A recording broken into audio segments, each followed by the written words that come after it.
World AIDS Day is an important observation to raise awareness about the disease. Hello and welcome to this edition of Jamaica Magazine. I'm your host, Adrian Atkinson.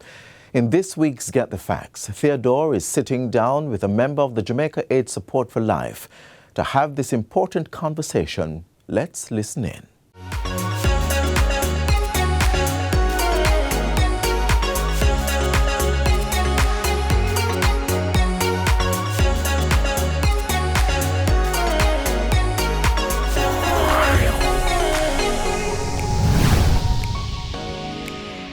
Welcome to Get the Facts, the show that gives you information on the latest topics. The first case of HIV/AIDS was reported in the U.S. in 1981, leading to an epidemic which calls for safer sex and education against discrimination. Today, the disease is no longer considered a death sentence, thanks to major progress in treatment options. But there is still work to be done, and the Jamaica AIDS Support for Life continues to aid those affected and educate the wider population.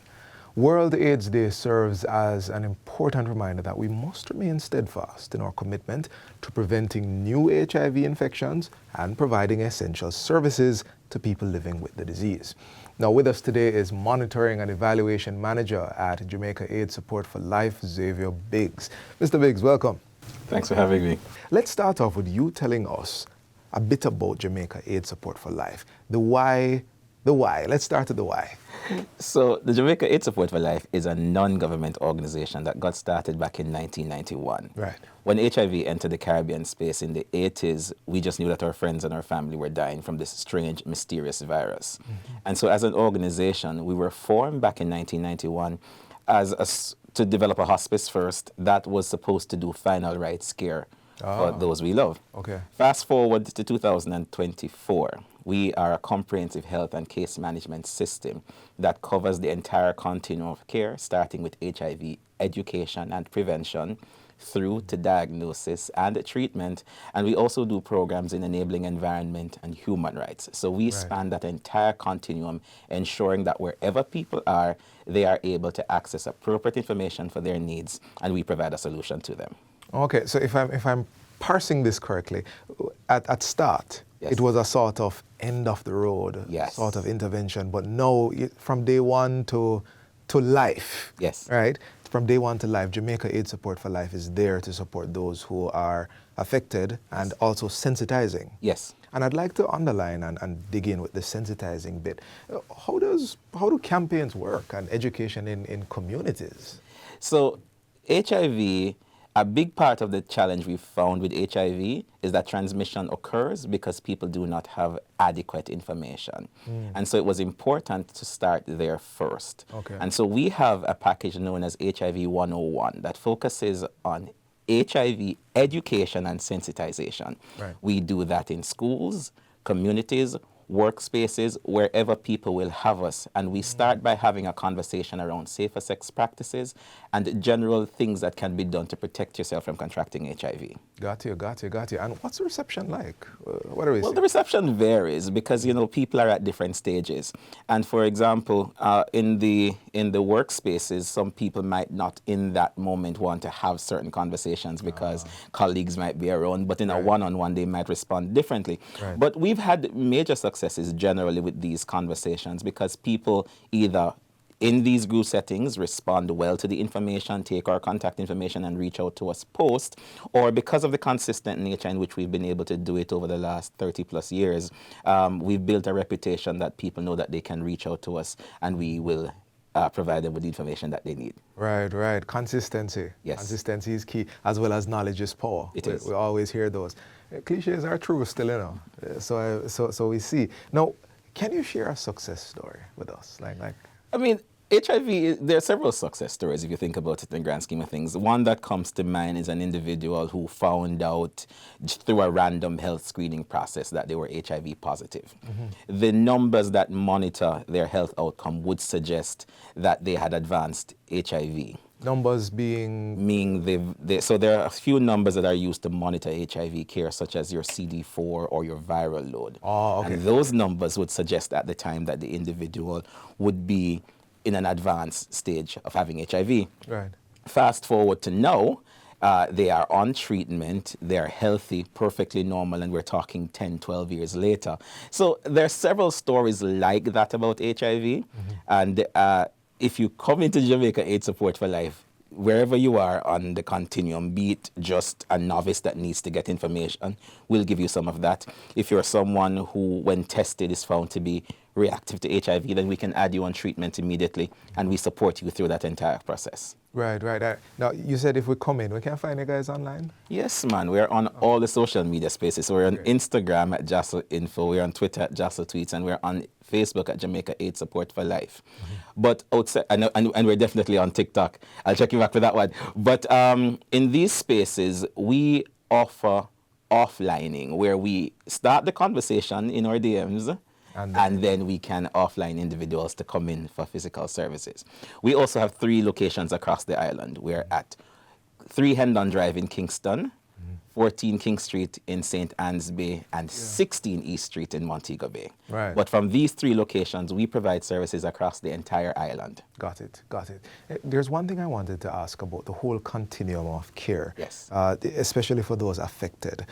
Mental health is a big deal nowadays, Yes. right? Is that a part of the package, dealing with the knowledge that this is happening to me? So you remember we said comprehensive health and case management You system did. at the start of the conversation. You did, yes. One of the things that we know at Jamaica AIDS Support for Life and incorporated in our program is that the HIV response is not just a medical issue. And so this comprehensive approach looks at the psychosocial elements, it looks at the economic elements, the different things that make people vulnerable.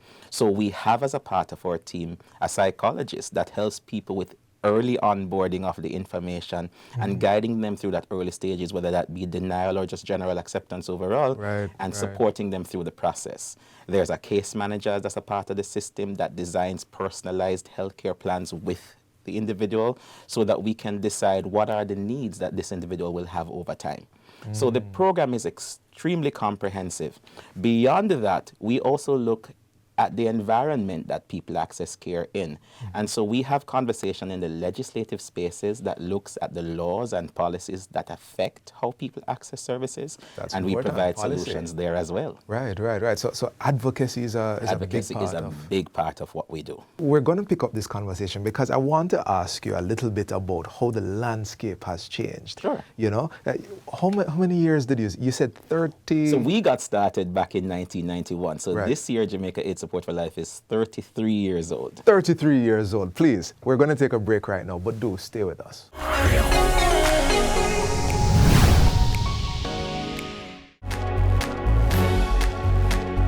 Know your numbers and control the keys to a healthier heart. Know the numbers for your blood pressure, cholesterol level, blood glucose level, and your weight and body mass index. Find out the risks they represent and what you need to do to stay healthy. Talk to your doctor and start making healthy lifestyle choices to prevent a heart attack or stroke.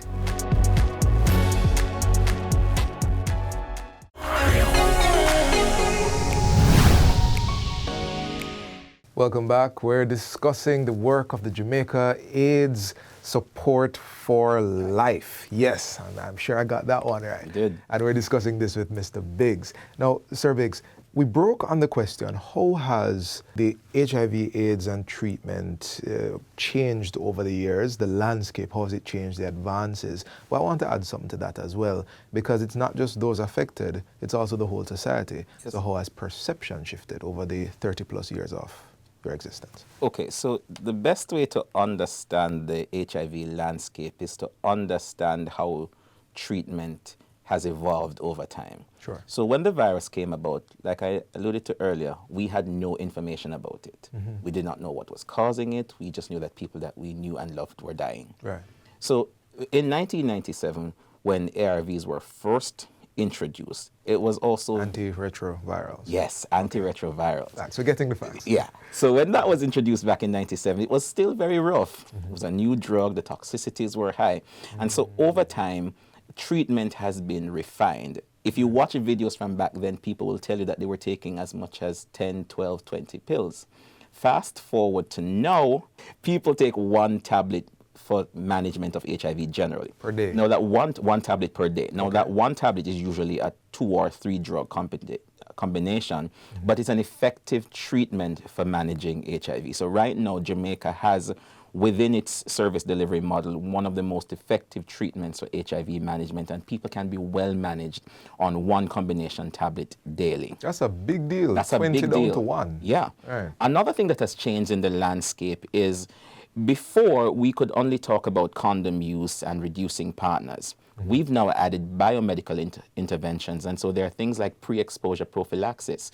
So pre-exposure prophylaxis is a one-a-day drug that people can take to reduce their chances of contracting HIV by up to 99%. Right. Of course, there's a conversation about seasons of risk and all of that needs to happen. But the fact that we have these options available, it means that people no longer have to die from HIV because we have solutions ready for them. Right, right. Now, HIV is also managed on what's called a treatment cascade. Okay. And this looks at the total number of people believed to be living with the virus. It goes down to the number believed to be diagnosed, then those on treatment, and those virally suppressed.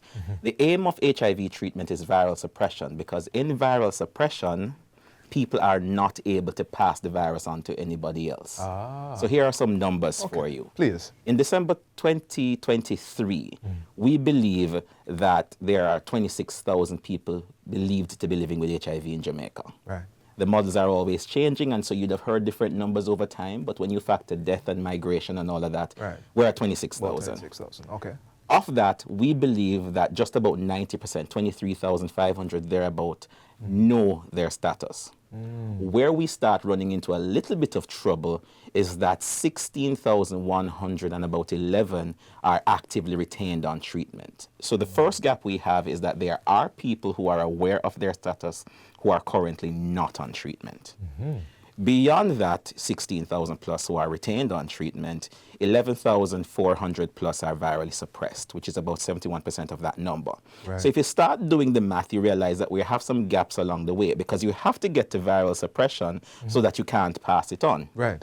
And you also have to be on treatment so that your numbers can be monitored and all of that. You can get to viral suppression. Exactly. Right. So if you start looking at the numbers from that perspective, you'll realize that whilst we've made significant gains, there are still areas in which we have gaps. Right. And we need to continue the momentum around HIV management so that people can get tested firstly, get on treatment, and then ultimately move to viral suppression. I'm wildly curious. You have another half of the question to answer for Sure. me, but I'm wildly curious. What do you see from your statistics and research that accounts for the aware but not on treatment? You see, that's a very good, and I'm happy you went there, because stigma and discrimination continues to be the leading cause of new infections globally. People are afraid to go to health facilities because they're afraid of how people might react to them or treat them in these spaces, or if people were to find out. There are some major misconceptions around how HIV is transmitted, and that has fueled some discrimination over time. Right. So a part of the work that we do at Jamaica AIDS Support for Life is anti-discrimination work that focuses on going into communities, doing the sensitization, and ensuring that people understand that the virus is not what you think it is, and you can't contract it in the ways that people normally think it is. It's not something you can't get it by hugging or sharing a plate and stuff like that, or sharing a home with someone. Normal human contact. And normal human contact. And so we have to dispel those things, because these things are keeping people out of care. We take the anti-discrimination conversations further by advocating for anti-discrimination legislation, because we believe if those things are in place, it will create a safety net for people living with HIV to access services in an environment that is free from stigma and discrimination. So this is a part of what we do to kind of balance that bit. Got it. Second part of my question now, Sure. how have you seen the landscape change with the education campaigns over the last 30 plus years? How have you seen public perception shift? So public perception varies. So there is one subset that will get it and will run with it. Right. There's another subset that you have to keep going back to. convinced of it, And okay. also with the nuances around where and how we can enter the school system and at what age we can start having these appropriate conversations, then there's another gap that might be presenting there. So on average, we engage individuals 16 years and older. Right. Because that's what the law allows for. But there might be opportunities, because the knowledge, attitudes, and practices study tells us that the age of sexual initiation is happening at 12 and 13. So that also is a little bit frightening, because it means that young people might not currently have access to all the information that they need to make informed sexual decisions around how we engage with them. Got it. Because of how we engage with them, sorry. Understand. All right, we're in the tail end. We're in the tail end of this interview. Real quick, what's the future? What's the future vision? You know, we want to end AIDS as a public health threat by 2030. It won't disappear, but we want to get numbers to a place where we have what's called epidemic controlled. 95% of those who have the virus know their status, 95% of that on treatment, and 95% virus suppressed. If we achieve these numbers, then we have what's called epidemic control, and we are better able to manage what new infections look like over time. But to do this, a couple of things have to happen. Sure. People have to get tested. There has to be that willingness to get tested. Right. There has to be that willingness when people know their status to get on treatment, stay on treatment towards becoming virally suppressed. And of course, you have to take on new interventions such as your pre-exposure prophylaxis and condom use. If we do this, then the prospects for the future would be great. All right. Now, I know we said we were in the last few moments. Yes. Now, this is literally the last 2 seconds. Yes. If you could just speak directly to our audience and give them the last word on your heart. So, I mean, it's get tested, try PrEP, get on treatment if you know if you know your HIV status. Give us a call at Jamaica AIDS Support for Life, 925-0021, and from there we'll direct you to the site that best fits your needs. Best fits your needs. And let's bring back what you said right at the start. Comprehensive. Comprehensive health. There we go. Mr. Biggs, thank you for joining us. And this has been Get the Facts. I do hope you have a productive week. Thanks. See you next time.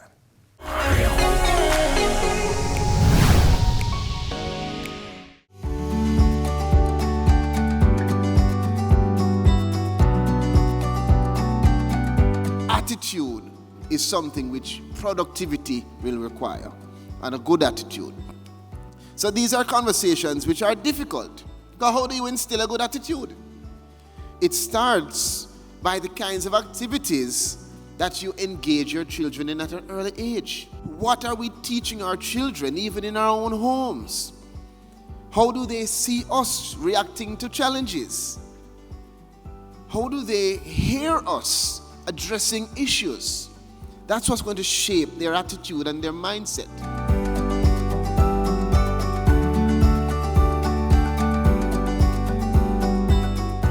In our next feature, we follow the musical journey of reggae artist Mortimer. Take a look. For the love of reggae music and music overall, Your love struck me down lightning, thunder in my soul, baby. My heart beats for you only. Every word is true, I'm in love with you. Mortimer seems an unusual name, but it is indeed his given name. Like reggae, the alluring singer was bred in the city of Kingston. Mortimer admits to being what he calls an indoor child who wasn't allowed to see much of the city, an act he quickly remedied once he got older. What he experienced helped to shape the musician he is today. I listened to a lot of music outside of what was allowed in my household too. You know, a lot of soul music, a lot of reggae music, you know, a lot of pop as well. And yeah, like all of them, I think, influenced the sound of my music in one way, shape or the other. You know, plus the things that I have, you know, just my environment overall and my observation, my perspective, you know, all of these things have shaped my music now and the music that I sing now.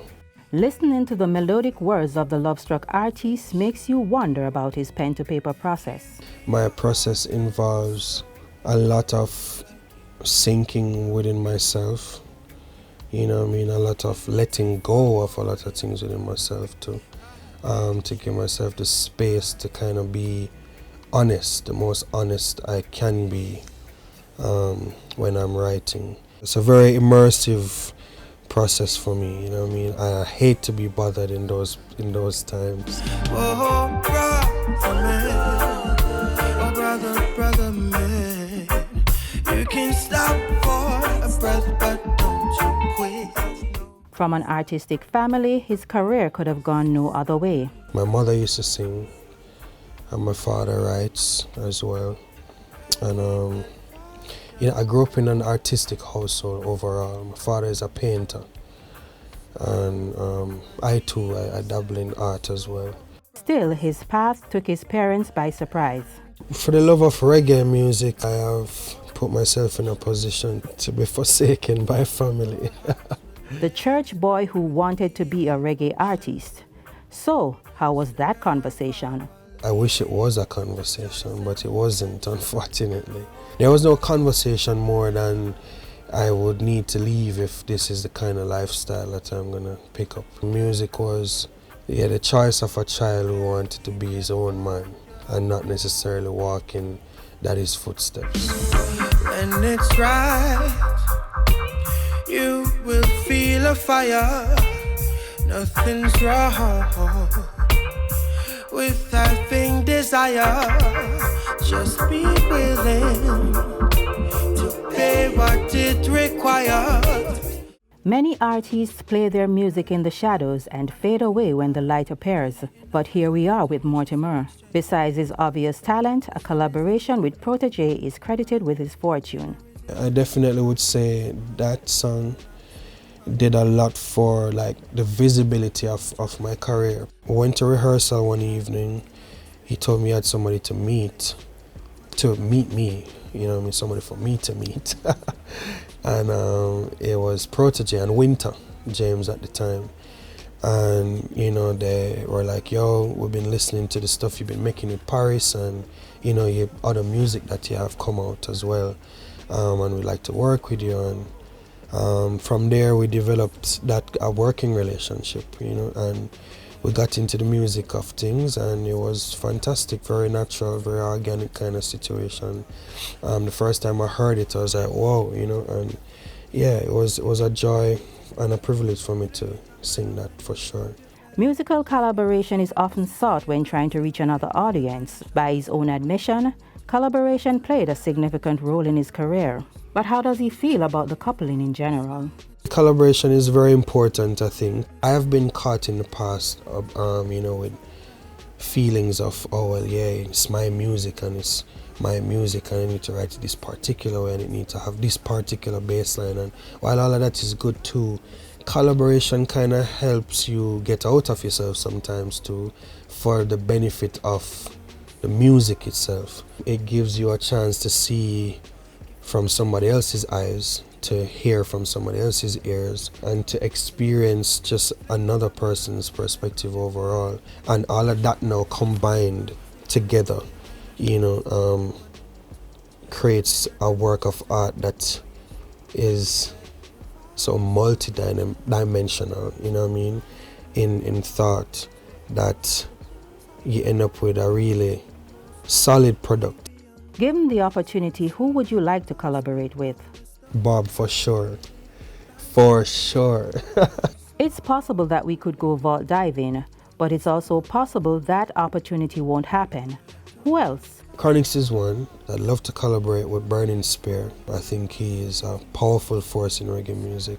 There's a lot of talk about the state of music and who does reggae these days. I don't subscribe to that notion that reggae music is dead or belong to anybody, but I will say though that the state of the music now it's a bittersweet situation for me, because there's good music being made. I definitely believe so, and I hear it all the time. Then there's music being made that's not so good for the brain, but in the state of responsibility and perspective, I feel like there are aspects of the music that can be better. Good music is being made, you have a lot of great artists out there that's making music that's moving the culture forward. And we can say that Mortimer is one of them. The singer is set to release his debut album this year, and though not willing to say much about it, he was willing to let us know that the album is more of a note to himself. Your vibe is like a jet to breeze you, make me feel all kinds of things, the things I like about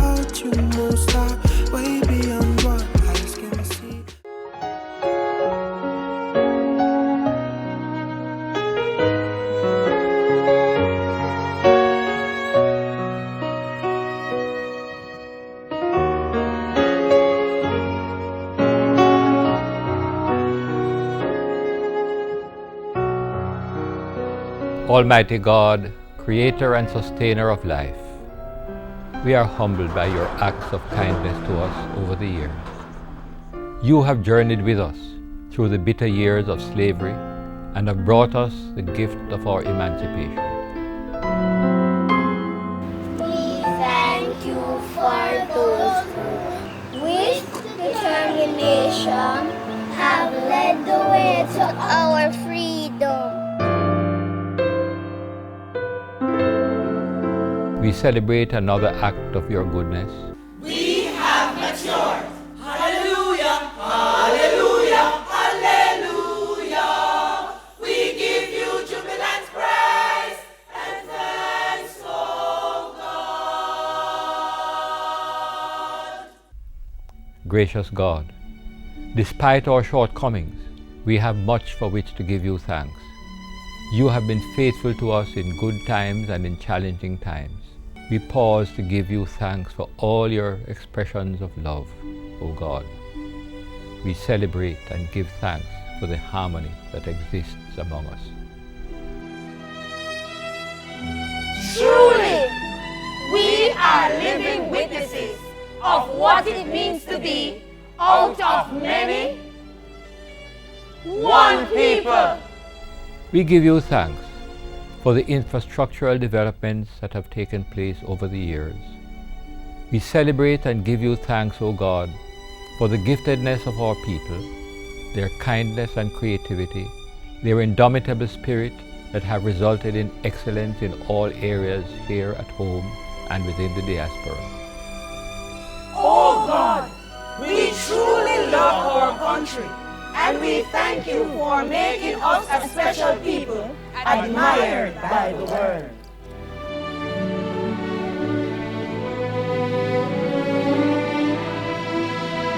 We thank you for all the men and women and young people and children who continue to play their part to make their mark towards our ongoing development. Almighty God, as we move forward, we place Jamaica land we love into your care. Watch over us, enlarge our territory, allow the reign of your peace and justice among us. Establish your kingdom among us and help us to realize our full potential. We ask this in your high and exalted name. Amen.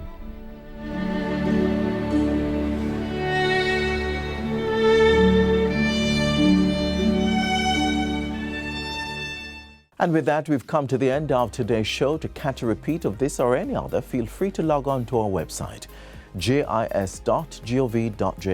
Until next time, I'm Adrian Atkinson. Do take care. This has been a production of the Jamaica Information Service, the voice of Jamaica.